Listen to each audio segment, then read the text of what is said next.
I'm really pleased that you have all taken time out of your busy holiday schedules to join us for an exciting, what I hope will be a very exciting evening, talking about galactic mergers and supermassive black holes.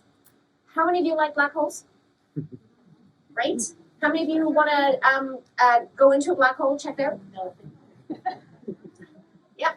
You're very brave. Back row people, 3 in the back row who think this might be an interesting idea. Very brave. And we have Kat as well, who also is very brave in that regard. I'm kind of fine just watching them from afar and hearing about them. And this evening we are joined by Professor Sabrina Stierwalt, who is one of the physics and astronomy professors at Occidental College, which is just down the road from us here, over in Eagle Rock. And she's going to be talking on galactic mergers and supermassive black holes. And so I would like you to join with me in welcoming Sabrina to the plenary.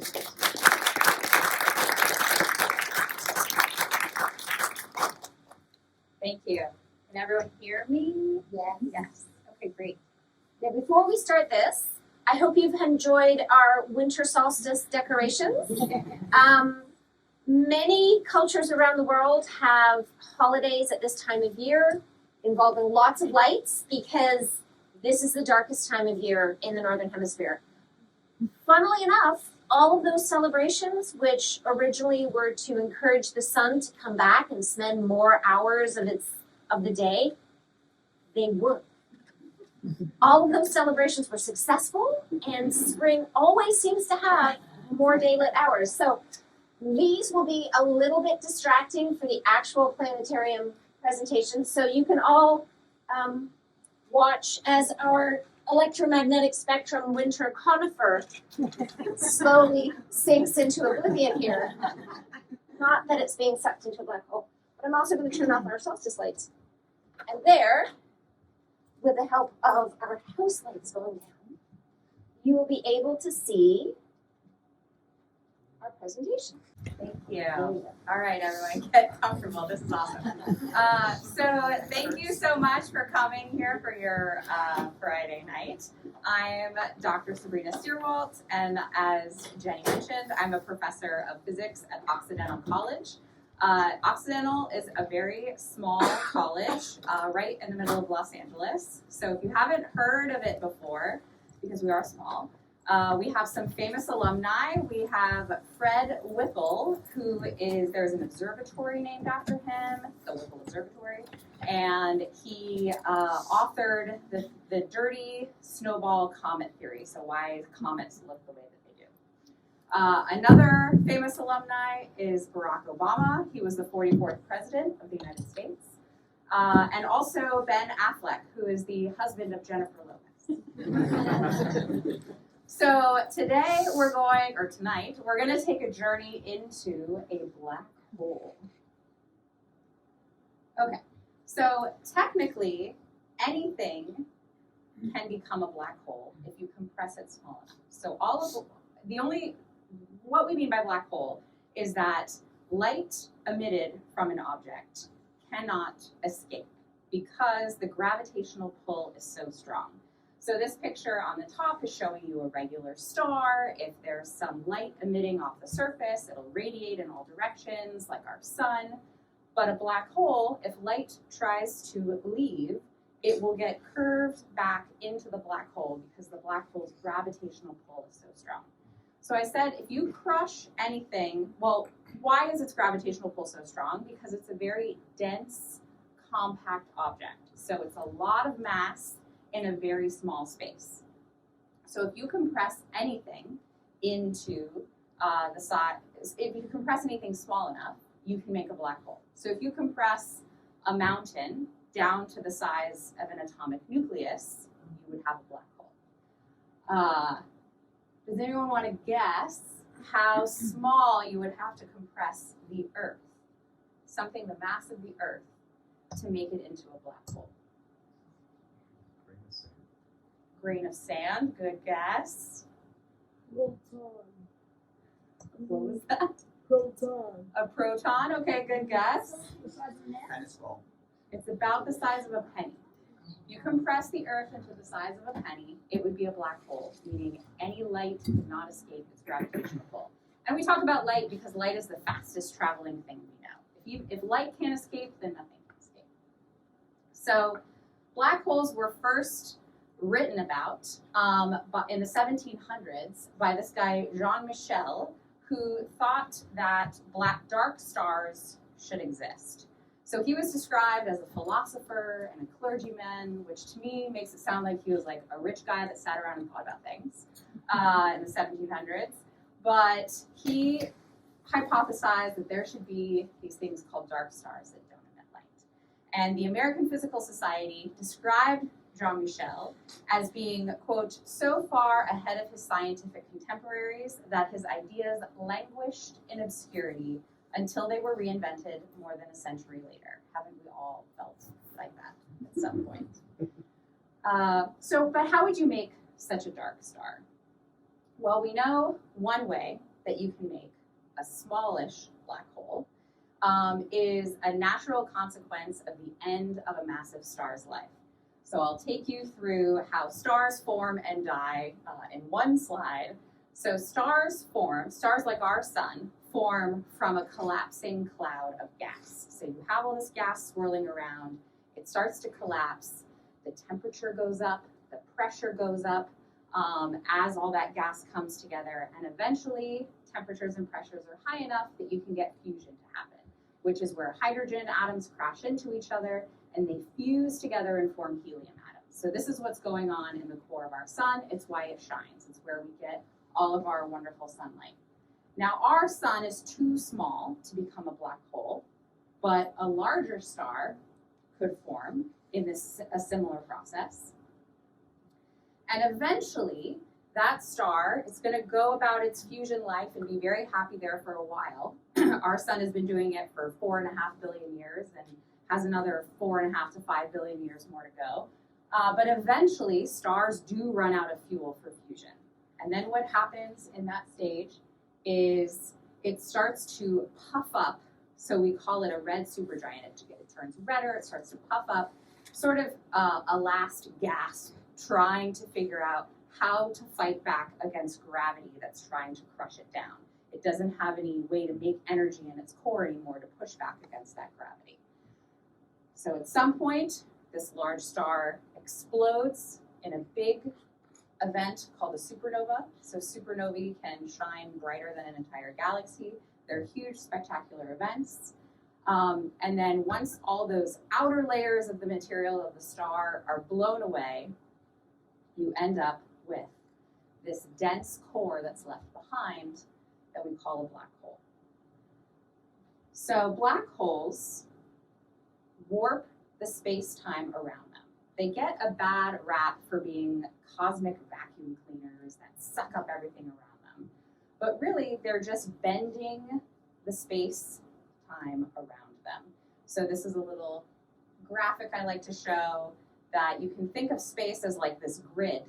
And if you put a heavy object down on this grid, now if you're going to travel in a straight line along one of these grid lines, it's no longer perfectly straight. Now it bends in the presence of that heavy object. And the more massive your black hole or your object, the more the bend in your space-time. So Einstein theorized that this was the case in his theory of general relativity, and they actually tested it with the Viking lander. So you can see in this little cartoon, they sent signals to the Viking lander from Earth when it was on Mars, and instructed the lander to return those signals. And they noticed that when the sun was in the way, in the path, those signals took longer to make it back to Earth. Because their path wasn't a straight shot anymore, they had to travel through this bent space around the sun.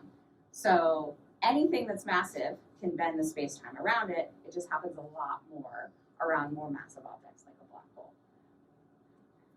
And I keep saying that black holes bend space-time. So what do I mean by space-time? Well, they affect the space around them, but they also affect time around them. If you've seen the movie Interstellar, you know what I'm talking about. time passes more slowly the lower you are, the further you are into this gravitational field. And so we actually observed this. Did anyone use their GPS to get here tonight? Maybe. So GPS satellites are farther away from the pull of Earth's gravitational field than we are when we're driving around in our cars. Not a big difference, but it's a difference. And so we have to correct for the fact that time moves more slowly for us here on Earth than it does at the altitude where the GPS satellites are. If we didn't correct for it, the satellites would be off by about 45 microseconds. They run 45 microseconds fast per day. That doesn't sound like a big deal, but if you factor in the motions of the satellites themselves, if we left this uncorrected, every day our GPS would be off by about 7 miles. I don't know about you, but I'd be pretty ticked if I was 7 miles from where I had planned to be, thanks to my GPS. So another factor in this is this bending of space-time. Remember those of you who said you would travel into a black hole. Gravitational pull is stronger the closer you are to this object, right? The closer you are to this massive object, the stronger its gravity. So right now, my feet are closer to the pull of gravity from the Earth than my head. It's not a big difference. I'm very short, but for tall people, it's also not a very big difference because the Earth just isn't that compact. It's not as dense as a black hole. But if you were to go to a black hole, the gravitational field is so much stronger that the pull that you would feel on your feet would be significantly different from the pull that you would feel from your head. So your feet would be pulled towards that black hole a lot more strongly than your head, and you would start to look something like this. And astronomers have an official term for this. We call it spaghettification. So how do we know? So black holes are black. We talked about light cannot escape them. So how do we know they're there? I want to show you a few different ways that we can find black holes and to know that they exist. So one way, we're going to test my video. One way is through something called gravitational lensing. And so what you're going to see is let's say we're observers over here on the left.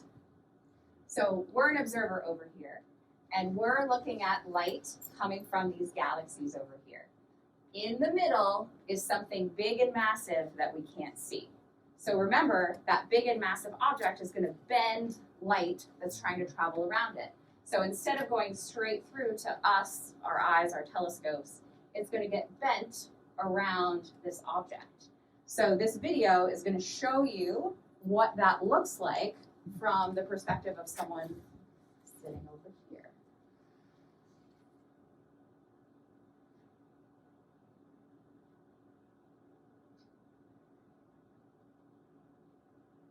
So instead of coming straight at our eyes, the light gets bent around and it forms these ring-like structures like this. They're called Einstein's rings because Einstein theorized that they would happen.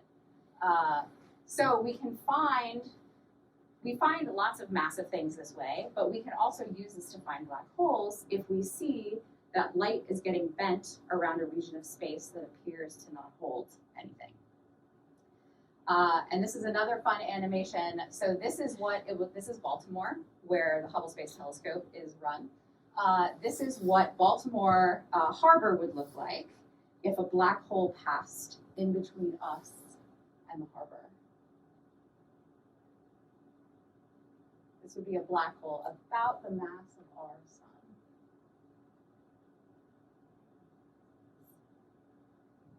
So you can see the light gets bent into these ring-like structures.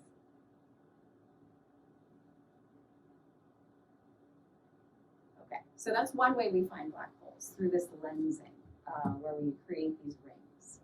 Another way is we can find black holes that have companions.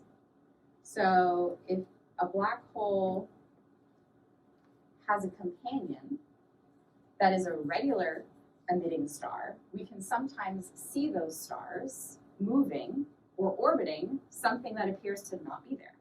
And so we can tell that there must be a black hole there. There must be a massive object there that is massive enough to drag this other star around in an orbit, but that we can't see it. And so we deduce that there must be a black hole there. So this is a graphic from NASA that is these are known black holes in our galaxy. Another way we can find black holes, particularly when they can have a companion, is, let's focus on this one, this big one here. This black hole, Cygnus X1, has a nice big O star companion. And something about O stars is that they're a little temperamental. Sometimes they have flares that shoot material out. And if that material gets too close to its black hole companion, that black hole will start accreting. It will start grabbing onto that material. So remember, black holes don't indiscriminately suck things in, but if you get too close, it will pull that material in. And so when it does that, the material doesn't shoot straight down into the black hole. It starts to form a disk, we call it an accretion disk, around the belly of the black hole. And so why is this important? Well, imagine you've got you're a black hole, you've got this nice disk of material that you're feeding on, and in comes some new material, skids across this disk. What happens when you rub your hands together? Friction causes them to heat up, yes? Same thing, new material hits this disk, it heats up, and you get emission. And so we can actually we can't observe the black hole itself, but we can observe the emission from the accretion disk around it. And so this is what Cygnus X1, that black hole, looks like. In the optical, you can see there's a big bright star there in that little red box. That's its companion. And this is an artist rendering of what this looks like. So a little bit of material from this big star got too close, and it started accreting onto this black hole's accretion disk. So this was one of the first black holes that collectively people agreed that this was definitely had to be a black hole here. This big star was orbiting something that we couldn't see other than this nice hot disk of material. And so they studied it with the Uhuru satellite in 1971, which was named in part after Lieutenant Uhura, if you are a Star Trek fan. Also, Uhuru is an African social movement. So when I start to talk about black holes accreting material, people start to get nervous, and they ask, are there any black holes near us? So here is our galaxy, or at least this is an artist's picture of our galaxy. So you might wonder, why isn't she showing us a real picture of our galaxy? Why is she showing us a drawing? Well, it's because we're in our galaxy, and so it's very difficult to get a picture of our galaxy, right? It'd be like trying to take a picture of your house from inside your bedroom, right? We can't leave our galaxy to take a picture of it. So how do we know what it looks like? Well, we kind of look at other galaxies and say, we think we look like that one, based on what we can see from within our solar system, our bedroom. So this is what we think our galaxy looks like, and we sit about halfway out in one of the spiral arms, right there. And so here are some of the closest most well-known black holes in our neighborhood in little colorful circles. So this may look like a lot, but space is really, really big. So these guys are actually pretty far away. And to give you some context, there are about 200 billion stars in our Milky Way. That's just in our galaxy. So our sun is very special to us, of course, but it's only one of 200 billion stars in just our galaxy. And there are only about 1 million black holes. Now, we haven't found 1 million black holes, but what we do is we study one area of the galaxy really well, and we say, well, if that area has this many black holes, let's assume that all the areas in the galaxy have similar numbers of black holes and estimate how many we think we have in total. So that's only 1/2 of 1% of all the stars are black holes. So not very many. Was there a question? No, okay. So what I've been talking about so far are what we call stellar mass black holes, meaning the black holes you get when a large star runs out of fuel and gives into gravity and undergoes total gravitational collapse. But that is only one kind of black hole, and I want to draw your attention to this guy in the middle, what the black hole we call Sagittarius A star. So here I'm showing a plot. This has black hole mass across the bottom. So what we've been talking about so far are over here. These are other compact objects. We'll have to do another evening on those. Stellar black holes are somewhere from 10 to 100 times the mass of our sun. Sounds very large, but they're actually on the small end as far as black holes go. Sagittarius A star is in the category over here, something like 1,000,000 times the mass of our sun. And we call these officially supermassive black holes. And embarrassingly, astronomers do not know how these form. We don't know how you get such a supermassive compact object like these, 1,000,000 times the mass of our sun. So that's one thing we're actively researching right now. I'll get into that a little bit more, but first I want to tell you how we even know these supermassive black holes exist. So we know that there's one at the center of our Milky Way, and in fact, pretty much every big galaxy we look in, we find one of these things at the center. They're not always active, they're not always feeding, but we find them in the centers of all big galaxies where we look. So how do we know that they're there? Well, the one in the center of our galaxy has been studied quite in a lot of detail. And what they've done, one group is at UCLA, led by Andrea Ghez. She won the Nobel Prize in 2020 for this work. Only, I think, the 4th woman ever to win the Nobel Prize in physics. And so her group watched stars orbiting around at the center of our galaxy and could see, first of all, these stars are orbiting something that appears to be there, but we can't see it. But then also can go even further than that, and she looked at how fast they're orbiting, and you can tell how massive the thing must be there holding them in orbit. So if you think about it this way, we here on Earth are going around the sun. We're orbiting the sun. If we were to go, and we're orbiting at just the right speed. If we were to slow down, the gravitational pull of the sun would take over and we'd fall into the sun. If we were to speed up, we would overpower the gravitational pull of the sun and we would fly off into space. I do not know what we would do out there. We'd be pretty lonely. So we're going at just the right speed to orbit around the sun. Similarly, we can look at how fast stars are orbiting this empty spot at the center of our galaxy and estimate how much mass must be there, how strong the gravity is to hold them there going at those speeds. Jenny has a great animation that we're going to look at showing you exactly that, watching the stars near the center of our galaxy as in their orbits. Let me pull that video up. And here we go.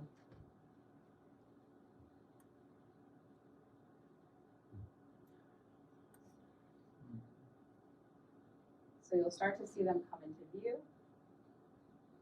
And the lines you're seeing are the orbits of the stars traced out. So Andrea Gez's group watched these orbits for over a decade.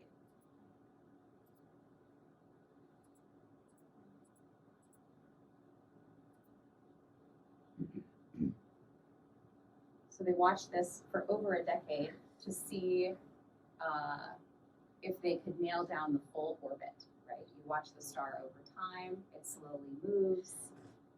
We're seeing maybe 15 years of data zoomed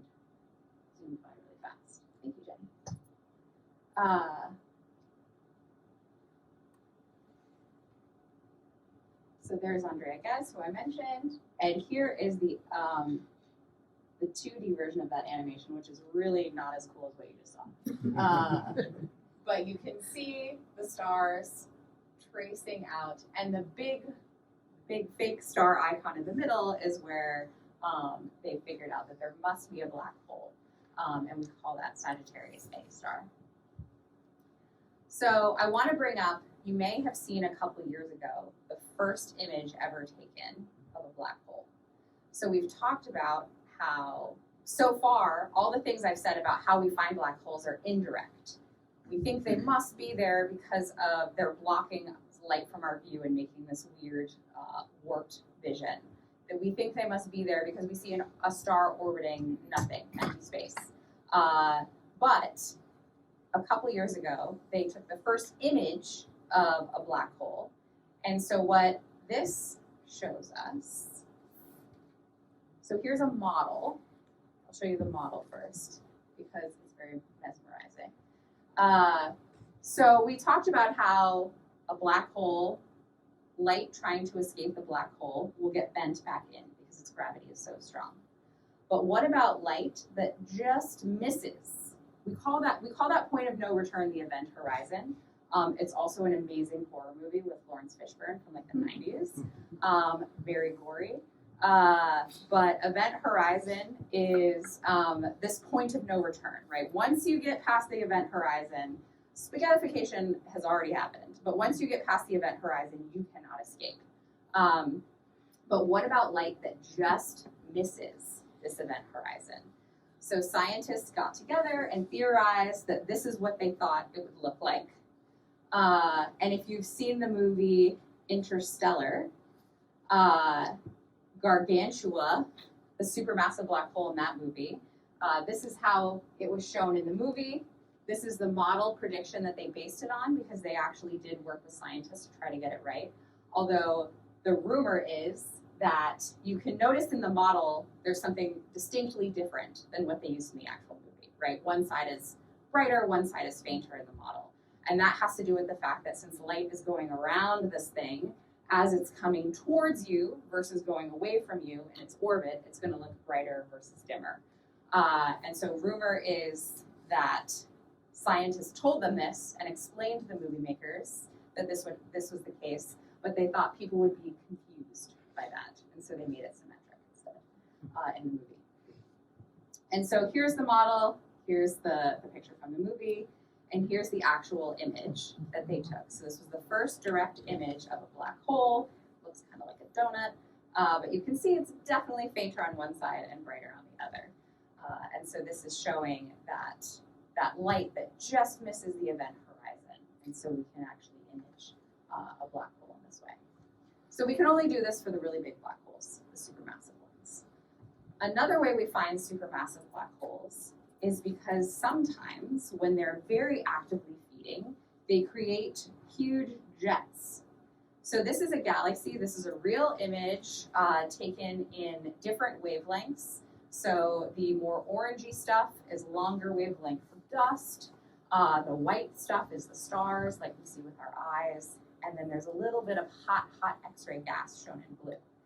And so what we're seeing here is this is a galaxy here, and there's a central black hole that is creating these huge, powerful jets that we can directly observe.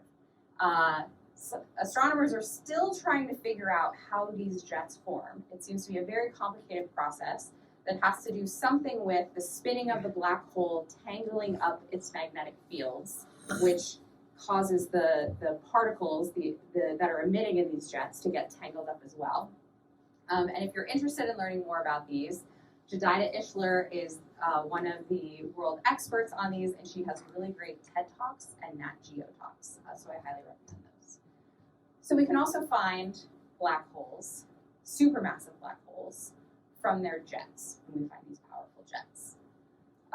So I want to mention briefly some work that I do in this area, which is looking for black holes with the James Webb Space Telescope.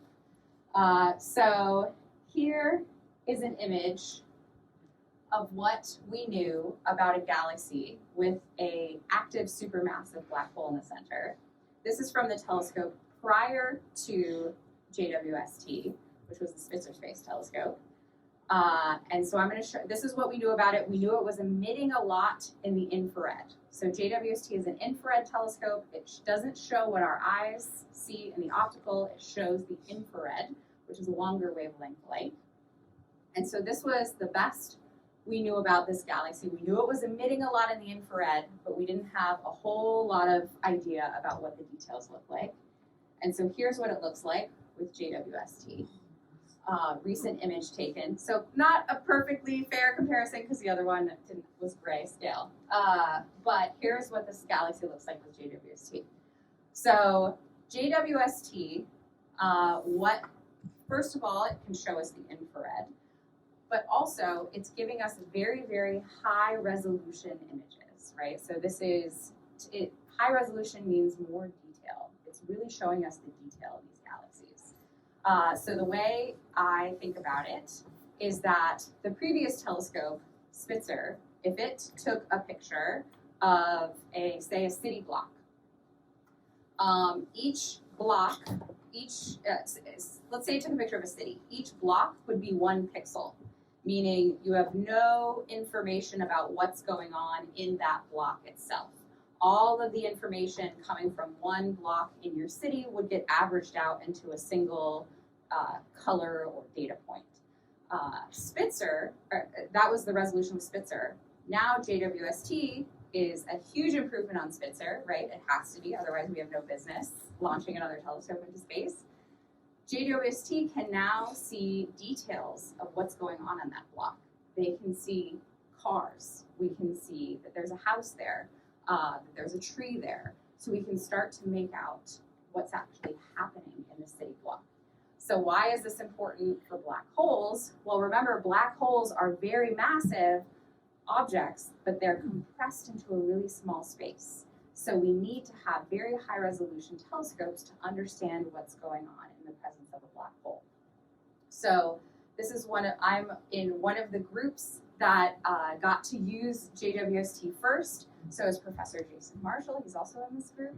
And so we are looking at black holes in some of these galaxies to try to figure out how the black hole interacts with its environment. And so this same galaxy here's an example of one of the studies that we did. This was led by Dr. Vivian Yu. She's at UC Irvine. So this is showing you maps of the gas around the black hole in different elements or molecules. So you can see the gas in each of these frames looks different. It's because we're looking at different molecules. I think we're looking at iron and also hydrogen.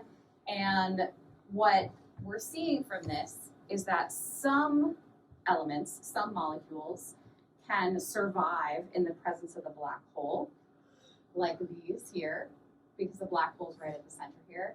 And some are not so good. Some are seen more in rings further out. So what we're learning is that by being able to look at these black holes in more detail, we can see that they are destroying some molecules. Some molecules can't survive the presence of a black hole, while some others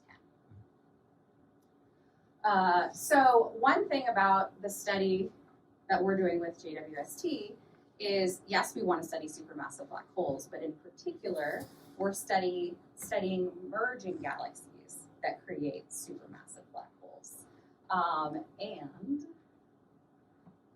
I think Jenny has another galaxy merger simulation for us to show why that is.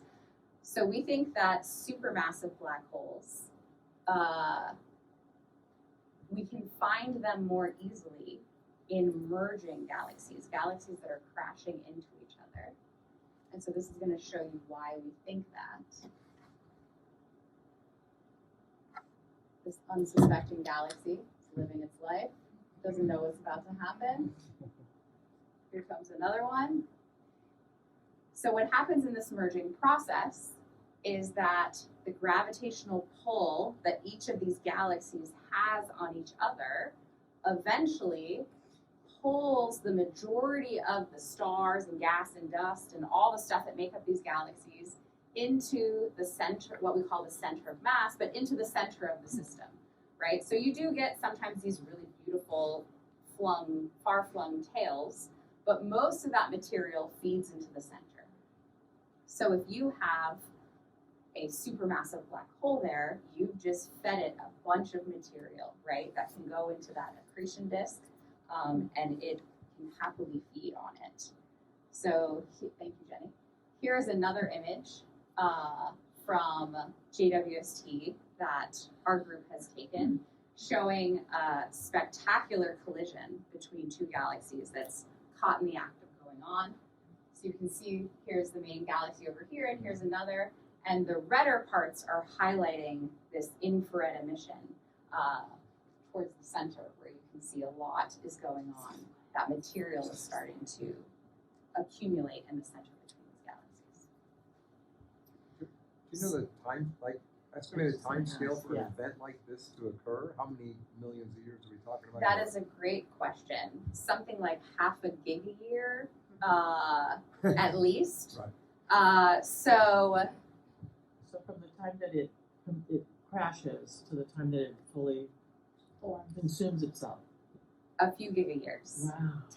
A giga is 10 to the 9. So we are, when we look at these mergers, we are getting snapshots in time. We're not, that simulation is awesome, but that is not at all what we get to look at, right? We do not get to see these things as they progress.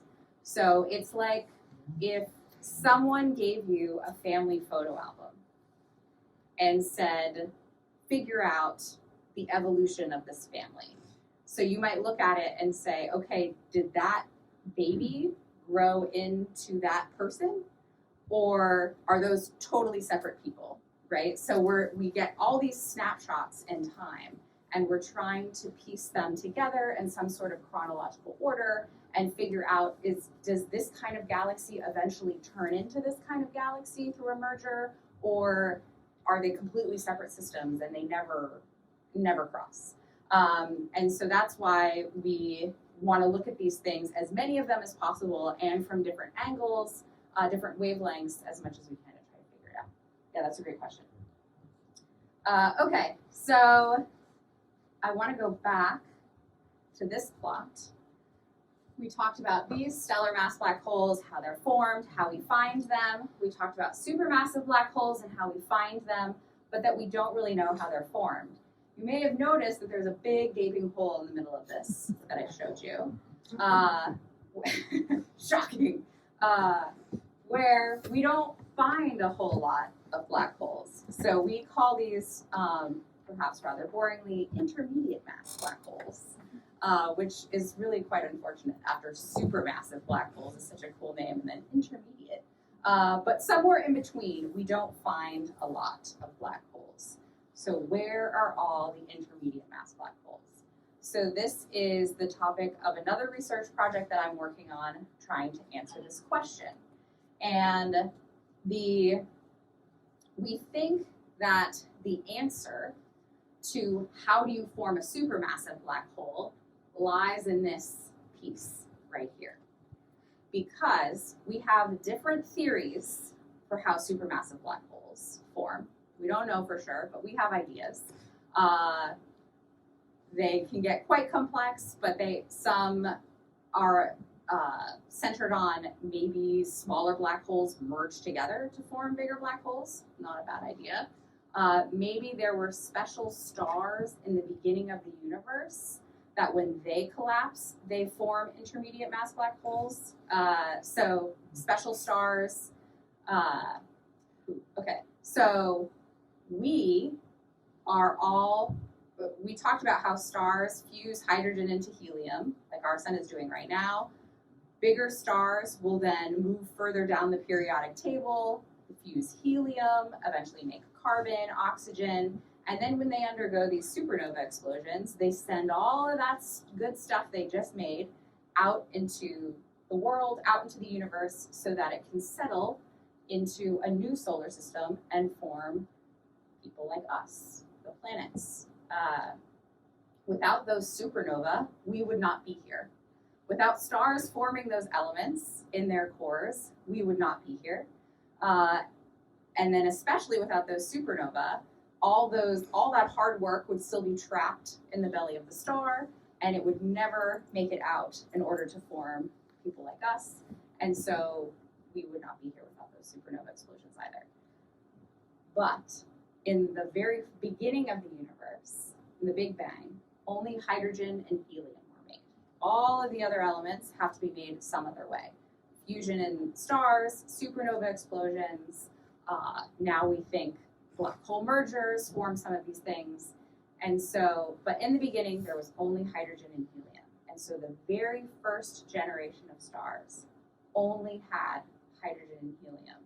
And so when they collapsed, we think that perhaps something special happens that you could form the seed for an intermediate mass black hole. So all of that stuff that I just said is captured on this plot where it's looking at black hole mass on the bottom and the numbers at which we find them. So we find lots of stellar mass black holes. We find lots of supermassive black holes. Right here's Sagittarius A star. That's the one that's in the center of our galaxy. Here's M87. That's Homer Simpson's donut.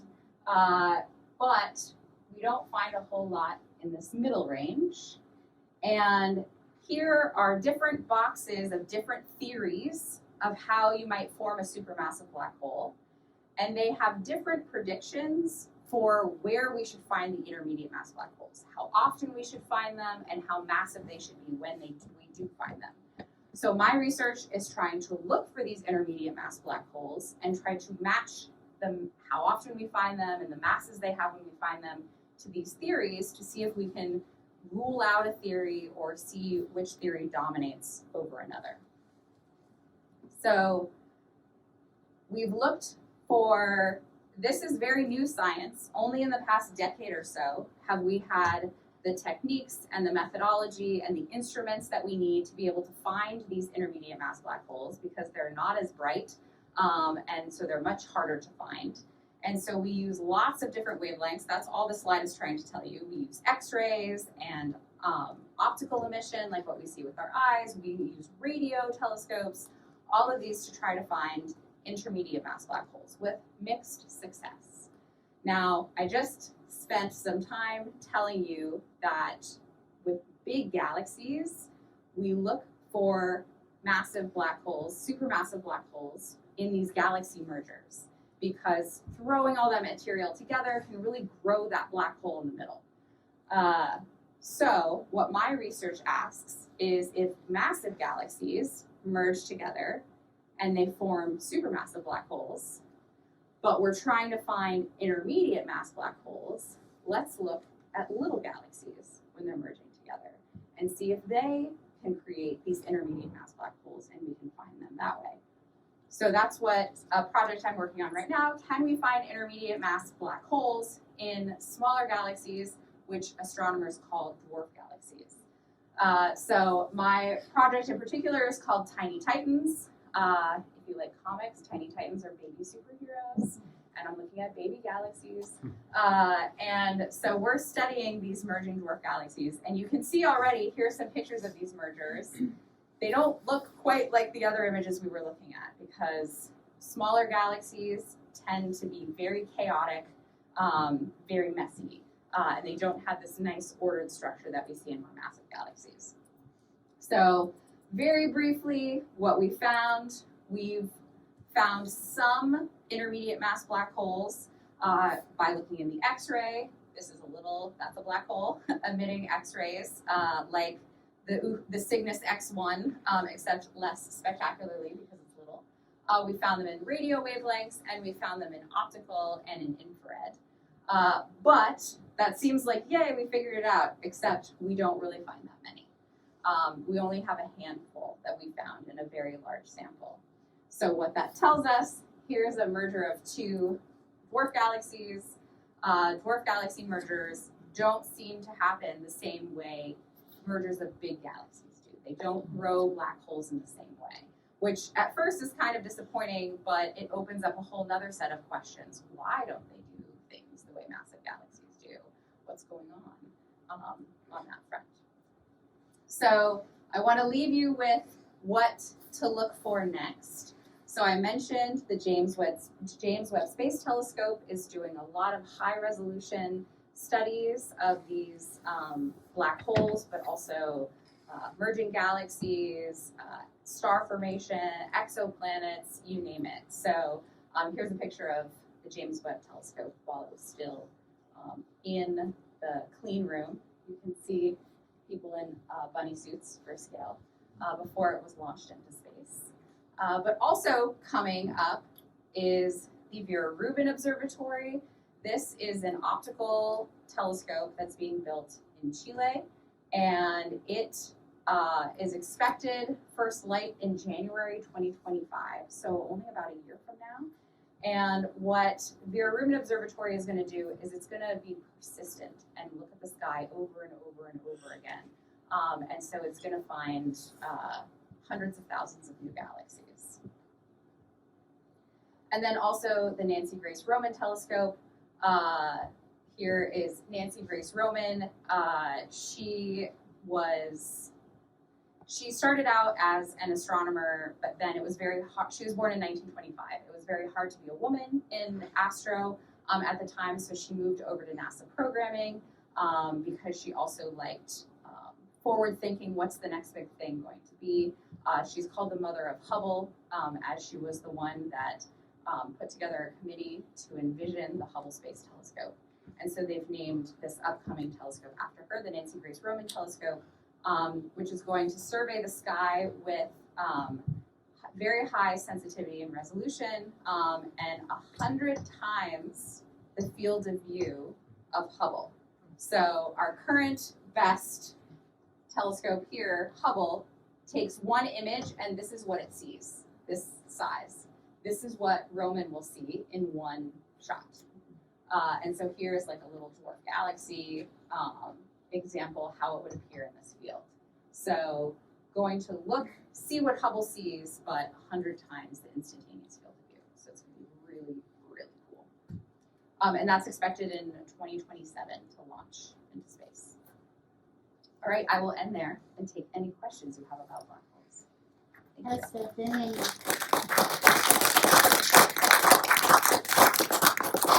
been any estimates on when we may be visited by another galaxy? Well, so we are on a crash course, that collision you saw with Andromeda, the Andromeda galaxy, which is, it's not the nearest galaxy to us, but it's the nearest big galaxy to us. But our sun is, well, actually, I don't know how those timescales match up. It's not going to happen for a very long time. And I don't have to pack my bag. You don't have to worry about it.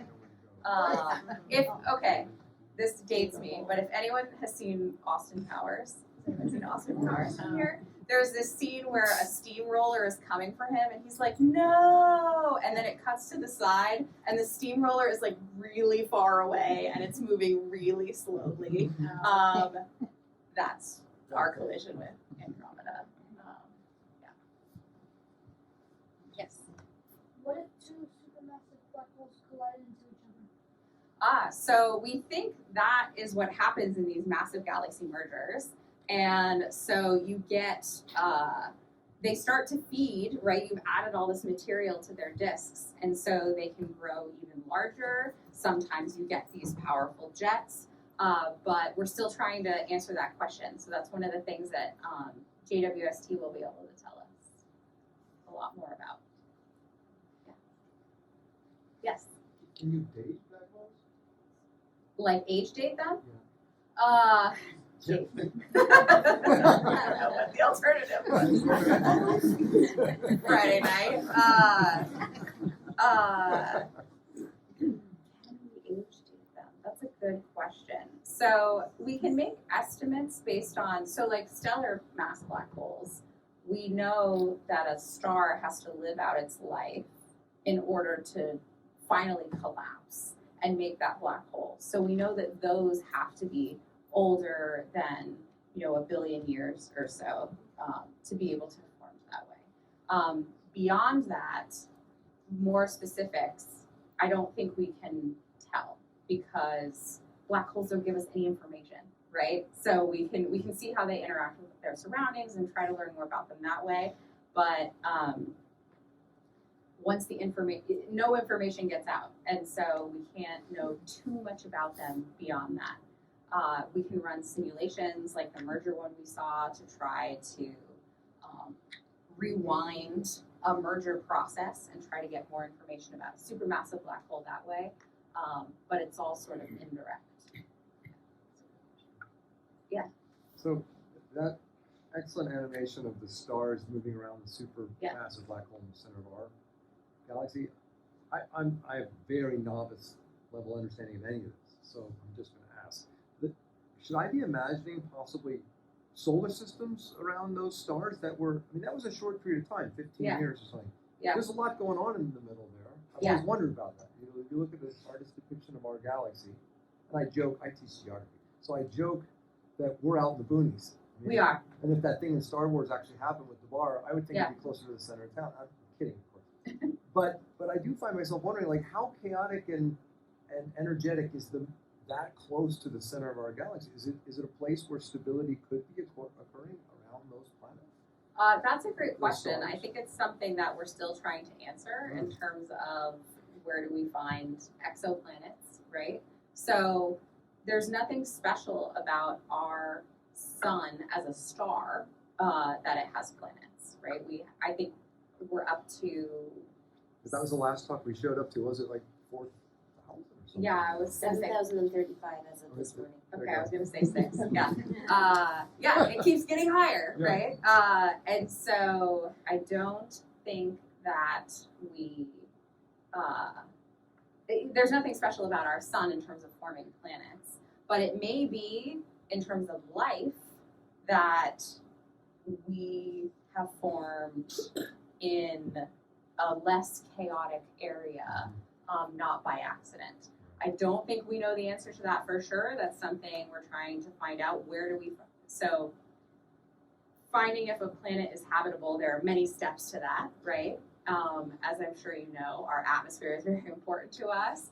And so JWST, we're just starting to be able to figure out, okay, so far when we say we find an Earth-like planet, we get all excited. It usually just means the mass and the size are similar to Earth, which would mean it would have a similar gravity to Earth. But we don't know if it has an atmosphere. We need our atmosphere. If we didn't have our atmosphere, we would all be very cold right now and not have air to breathe. That would also be a bummer. And so, we're just trying to figure that out in terms of being able to see if planets have atmospheres. But I wouldn't be surprised if we learn that it's harder for life to evolve in such a chaotic place. But in terms of the stars actually having stellar systems, it is much more chaotic, but space is still very empty. Right. And That's so I would imagine that you still have plenty of exoplanets towards the sun. Right, and you'd assume that, as in here, things have largely stabilized after billions of years. And, Right. Yeah. Okay, thank you. Very fascinating. Yeah. Okay, so maybe this is a very basic question, but you had mentioned at the beginning of the talk that as your local gravitational field increases, time runs slower for you. And I'm just wondering, how do they model that? Does it go asymptotically to 0 where you're just frozen in time, or does it ever go negative? Like, does it ever rewind on you? That's a great question. So I've seen it modeled around a black hole, right, where you would get to an extreme. And the answer is that it depends on who you are. It depends on if you're the person falling into the black hole or if you're a person watching from a safe distance. You see different things. So from a distance, we would, if you were falling into a black hole, we would see you slowly approach, but your time would asymptotically get slower and slower until you just looked frozen right above the event horizon. So you can think about it like ticks of a clock are getting farther and farther apart, and then that last one just doesn't come. But for you, you would go right in from your perspective. You would see us. You would think we were slowing. Our clocks were slowing, but you would go right in. The problem is you wouldn't be able to tell us what's in there once you got in there. Sorry, you mentioned that some are formed by the collapsing of stars. Do black holes also get a breaking point of collapsing, or they just grow more compact? So we consider black holes infinite density, right? So density is mass divided by volume. So you divide by 0, you get problems, right? So a black hole is essentially that problem where you have lots of mass into what we call a singularity, which is a point of 0 volume. And so the black hole itself is already like the ultimate collapse of gravity, but we don't know what happens beyond that. Like if you keep throwing material on there, it will continue to accrete it, but what is going on inside, we don't know. The big problem with why we don't know is that we understand how things happen on big scales very well, general relativity, theory of gravity, all that seems to work out. We understand small scales very well, quantum mechanics, so like how atoms are made up, and how light gets emitted by different atoms. We have all these theories that tend to match with observation pretty well, but when we try to merge those two things, it doesn't really work out. You get a bunch of divide by 0 problems, and so what we call that is quantum gravity. We don't have a theory, a full-fledged theory of quantum gravity yet. Luckily for us, that's usually not a problem. We are not dealing with very massive things in very small spaces, except for black holes. And then also the Big Bang in the early universe, right? We think the universe is expanding. So if you rewind time, everything went back together into a single point, and it was all the mass. And so we can only describe the universe up until like, I don't know, it's something like 10 to the negative 36 seconds. And then before that, we don't know what happened, which I think is pretty good. And I usually say, you know, if you want to know what happened before that, ask like a philosopher. It's like out of my area. Yeah. All right, well, thank you. Thank you so everyone, much. for joining us. Let me bring the chairs up.